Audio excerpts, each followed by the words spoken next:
Hello guys, সবাই কেমন আছো? তো আজকে আমি যে ভিডিও নিয়ে চলে আসলাম তোমাদের কাছে। তো তোমরা সবাই যারা যারা চ্যানেলটাকে সাবস্ক্রাইব করেছো তাদেরকে অনেক অনেক ধন্যবাদ। তো তোমরা যদি একটু আমাকে সাপোর্ট করো তো ভালো হয় আর কি। নতুন জিনিস। আর আমি এদিকে আসছি আমাদের ধান ধান খেতে, ধান দেখতে। এই যে ধানগুলো যে ছাগলে খায়, আর আমি লাঠি নিয়ে কি করবো গাইস, পেটাচ্ছি ছাগল।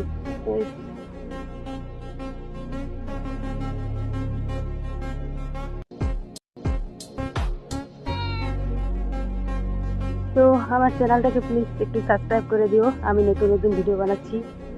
যদি তোমরা একটু সাপোর্ট করো তো ভালোই হয় আর কি। এই যে এটা আমাদের ধানের ক্ষেত। আর একটা কথা কি বলতো গাইস, আমি যখনই ক্যামেরা অন করি তো কিছু বুঝতে পারি না যে কি বলবো। তার জন্য আর ভিডিওই করা হয় না। ভাবি অনেক কিছু বলবো, যখন ভিডিও করি না তখন ভাবি এটা বলবো ওটা বলবো, কিন্তু কিছুই আর বলা হয় না। যখন ক্যামেরা অন করি কিছুই মনে থাকে না, সব কিছু ভুলে যাই। তাই না, এরকম কেন হয়? নার্ভাস ফিল করি। তো কি বলবো, সবাই একটু সাপোর্ট করে দিও প্লিজ। তোমাদের যদি আমার ভিডিওগুলো ভালো লাগে তাহলে একটা করে লাইক, কমেন্ট আর সাবস্ক্রাইব করে দিও। Tata guys.